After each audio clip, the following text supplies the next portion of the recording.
A couple parks on a dark road, hears a warning on the radio, and later finds a metal hook hanging from the car door. A babysitter keeps getting calls from a stranger until police tell her the call is coming from inside the house. A woman thinks a man in another car is stalking her, but then she finds out he was trying to warn her about the person hiding in her backseat. A small town in West Virginia reports a creature with glowing red eyes, and then a real bridge collapses. And years later, the internet creates a faceless man in a suit, and somehow that fake monster becomes one of the most famous legends in the world. So yeah, today we are going into America's Nightmare folder. And American urban legends have a very specific flavor. They don't usually start in some ancient haunted castle. They start in your car, in your house, on a highway, near a bridge, on an old photo someone uploaded online. That's what makes them so annoying. They take normal things and ruin them. And suddenly you're checking over your shoulder like a raccoon who heard a leaf move. Before we get into it, these are legends. I'm not going to pretend every version happened exactly the way people tell it, because no. A lot of these stories change as they spread. Some have possible real-world influences. Some are clearly folklore. One was created online from the beginning, but the fear around them, the way people repeated them, filmed them, warned each other, and built movies around them, that part is very real. And the first one is probably the most classic teenagers made one bad decision in a parked car legend ever. The Hookman. This one is so simple, and that is exactly why it works. A teenage couple drives out to a lonely road, usually a lover's lane, some quiet place where they can be alone. It's dark. They are parked, the radio is on. Already I'm stressed because any story that begins with teenagers parked on an empty road at night is basically asking the universe to intervene. Then the music cuts out, or a news bulletin comes on, and the announcer says a dangerous man has escaped nearby. In some versions he escaped from prison, in others from a mental hospital, and he has one detail everybody remembers. He has a hook for a hand. The girl gets scared and wants to leave. The boy tries to act calm because of course he does. There is always one person in these stories who thinks being scared is embarrassing, right up until reality personally humbles them. She keeps asking they should go. He finally starts the car, they drive away fast. They get home, they think they escaped. Then they look at the car door. And hanging from the handle is the hook. That ending is so good because it doesn't need to show anything else. No chase scene, just one object on the door proving he was right there, close enough to touch the car, close enough that if they had waited even a little longer, this story would not end with them standing safely in a driveway. And this one is old, like already spreading among American teenagers in the late 1950s old. It became even more famous after a version appeared in Dear Abby in 1960, which is kind of wild. Like, imagine opening Dear Abby expecting normal life advice, and instead you get traumatized by a guy with a hook for a hand. There are possible real-world shadows behind it too. Some people connect stories like this to real lovers' lane murders, including the Texarkana Moonlight murders from 1946. So I wouldn't say, yep, that's where the Hookman started, but you can see how real stories like that could feed into a legend like this.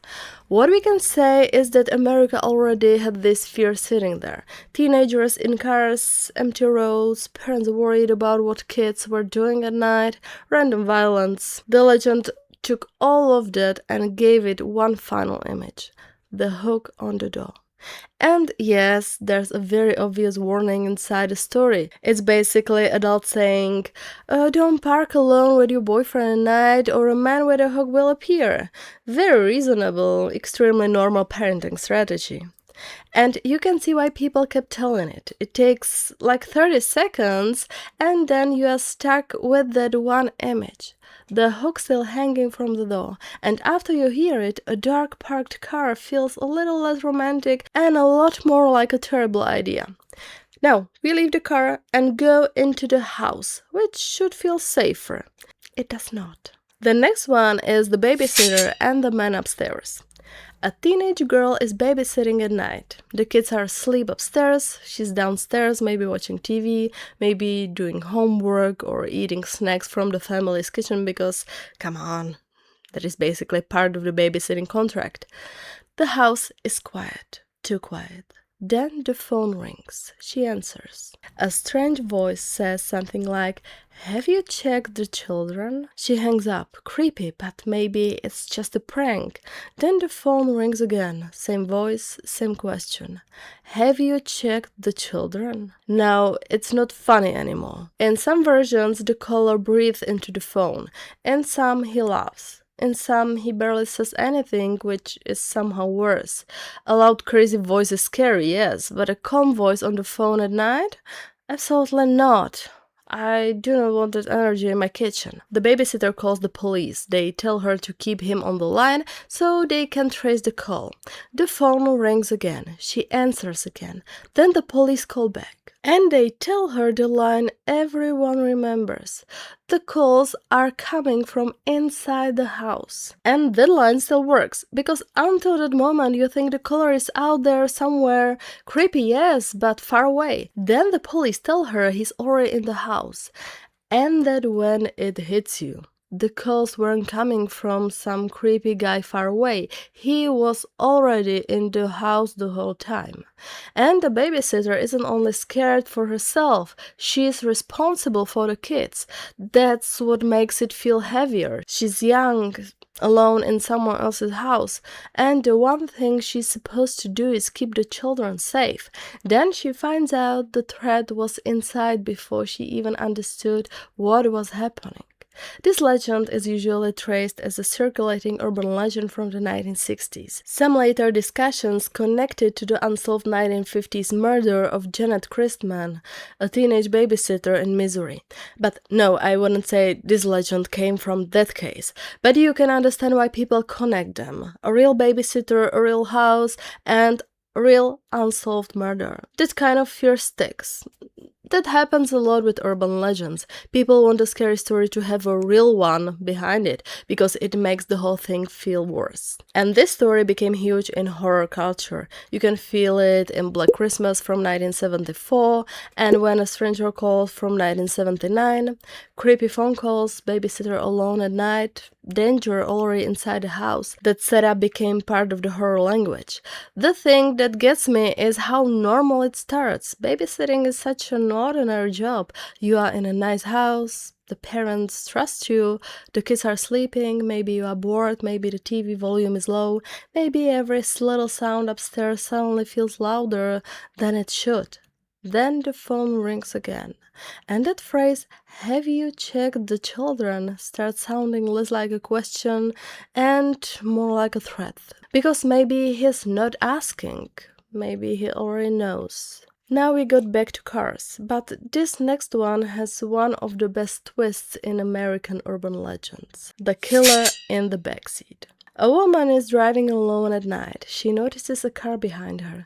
The driver keeps flashing his high beams. Once, twice, again. Maybe he drives too close, maybe he follows her through turns. She starts to panic, and honestly fair. If I'm driving at night and someone keeps flashing their headlights behind me, my first thought is, great, I'm about to become a documentary episode. She speeds up, he speeds up, she turns, he turns, the lights keep flashing. In some versions, she pulls into a gas station. In others, she drives home and honks until someone comes out. Sometimes the driver behind her jumps out and yells for her to get away from the car. Then she finds out the truth. There was a man hiding in her backseat. The driver behind her wasn't trying to attack her. He was trying to save her. Every time the hidden man rose up with a knife or started to move, the driver flashed his high beams and the man ducked back down. That twist is horrible because it flips everything. The person she feared was outside the car. the real danger was already inside, sitting just behind her. And if you drive, this story immediately changes something in your brain. Because most of us don't really check the backseat every time. You open the door, throw your bag in, start the car and leave. Maybe you glance in the mirror, maybe not. After this legend, suddenly the backseat feels occupied even when it's empty. This story is also known as high beams, and it's been recorded as a circulating legend from at least the late 1960s. One often mentioned folklore record comes from Carlos Drake in 1968, from texts collected by students at Indiana University. Later, it showed up in pop culture too, including the 1998 movie Urban Legend. There are a lot of versions. Sometimes the person warning her is a truck driver. Sometimes a gas station attendant sees the man in the backseat and makes up an excuse to get her inside, like a problem with her card because he doesn't want to scare her while she's still next to the car. Sometimes the killer gets in while she's shopping. Sometimes he was hiding there the whole time. And yes, some real incidents have been mentioned as possible similarities, but that's not the same as saying this exact legend happened. The reason it works is much simpler. It touches a fear that already makes sense. You can be inside your own car and still not be safe. And that's what freaks me out. She's scared of the car behind her, but she should be scared of her own backseat. Also, I'm not saying this legend made me paranoid. I'm just saying I have checked my backseat with the energy of someone defusing a bomb. Dramatic? Yes. Necessary? Maybe not. Emotionally correct? Absolutely. And once a legend gives you a new habit, even a tiny one, it has basically won. Okay, now we go from very human fear, scares, phone calls, someone hiding in the backseat, to something much weirder. Point Pleasant, West Virginia. Glowing red eyes, wings, and a creature people still argue about today. Mothman. This is one of America's most famous cryptid legends. The most famous wave of sightings happened around 1966 and 1967. The big reported sighting people usually talk about happened on November 15, 1966.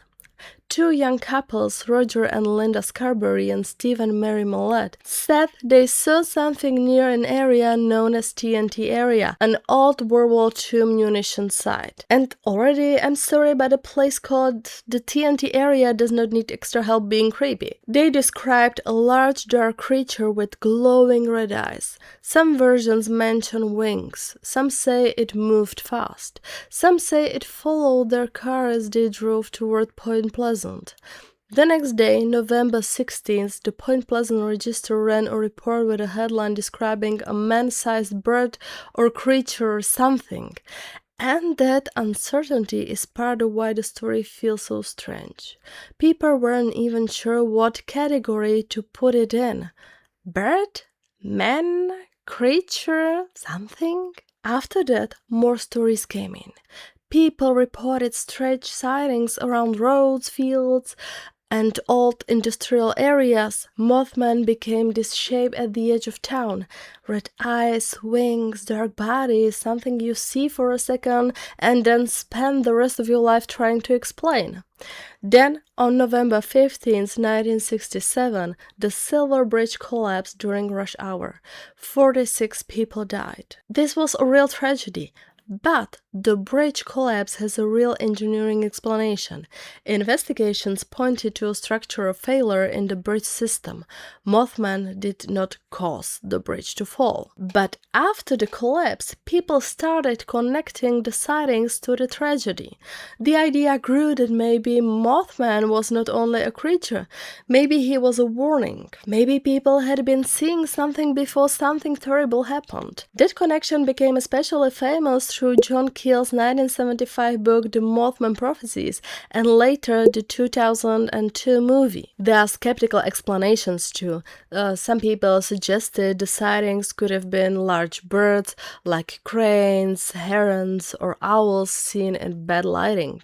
And honestly, that doesn't ruin the legend for me. It almost makes it more interesting, because when you are near an old munition site at night, your brain doesn't need much help turning shadows into monsters. But once you connect it to a real bridge collapse, the story becomes bigger than a weird animal sighting. Point Pleasant eventually embraced Mothman. There's a museum, a festival, and a statue, which is very American, by the way. See a terrifying red-eyed omen, build a museum, sell merch, make it a weekend event. Honestly, respect. But Mothman still works because he isn't just a monster story anymore. He became part creature, part warning, part local tragedy, part tourist icon. That combination is weird, and weird lasts. Then we get to the final legend, and this one is different because we know exactly where it came from. Slender Man. No old road rumor. No friend of a friend. No mysterious newspaper clipping from 80 years ago. Slender Man came from the internet. He was created on June 10th, 2009 on the Something Awful forums during a Photoshop contest where users were making fake paranormal images. The creator was Eric Knudsen, posting under the name Victor Search. He edited a tall, thin, faceless figure into a black and white photos with children, then added short captions that made the images feel like recovered evidence. Slender Man didn't crawl out of the woods. He came out of a Photoshop contest. He was fiction from the beginning. A tall man in a black suit, no face, long arms, sometimes tentacle-like shapes, usually near children, usually in the background.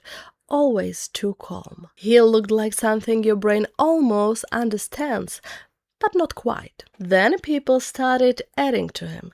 Stories, art, videos, games, creepypastas. Marble Hornets, which started in 2009, helped shape a lot of the creepy video style around him. Distorted footage glitches, found footage panic, the feeling that the camera caught something that should not be there. And that's when the Slender Man stopped feeling like just one person's monster. He became internet folklore. People could change him, add rules, add sightings, add symptoms, put him in forests, hallways, old photos, missing person stories, video files. He became a campfire story for people who grew up with forums, screenshots, and staying online way too late. In 2014, in Waukesha, Wisconsin, two 12-year-old girls stabbed their friend, Peyton Leutner, because they believed they had to do it for the Slender Man. Peyton survived, but the case became a huge conversation about children, online horror, belief, mental health, and how fiction can affect vulnerable people in extreme situations. I don't want to sensationalize it. Peyton is a real person. It was a real attack and she survived something horrific. But it is also the reason Slender Man feels different from the other legends in this video. That's what's so strange about Slender Man. We know he was made up. We know exactly where he came from. But people kept adding to him until he stopped feeling like one fake image and started feeling like a real legend. That is scary in a different way. It shows how fast the legend can be made now. You don't need 100 years. You don't even need a town. You need an image, people willing to pretend, and enough others willing to keep pretending until the story feels like it has been there longer than it has. And that's the creepy thing about American urban legends. They follow the fear of the time. Radio, phone, newspapers, Photoshop. The monster changes, but the fear always finds the technology people are already using. And maybe that's why these stories stick. They don't ask you to believe in a whole impossible world. They just take one normal thing and make it feel unsafe. That's enough. For me, the one that scares me most is still the babysitter and the man upstairs. I know Mothman is bigger, I know Slender Man is more modern, but being alone in a quiet house, hearing the phone ring, thinking the danger is somewhere far away, and then finding out it's upstairs? No. But I need to know which one gets you. Tell me in the comments which one you think is the scariest, and tell me which country I should cover next in this urban legend series. If you want more creepy folklore, scary stories, and urban legends that make normal places feel cursed, like the video, subscribe, and stay on the weird side of YouTube with me. And tonight, before you drive anywhere, just check the backseat.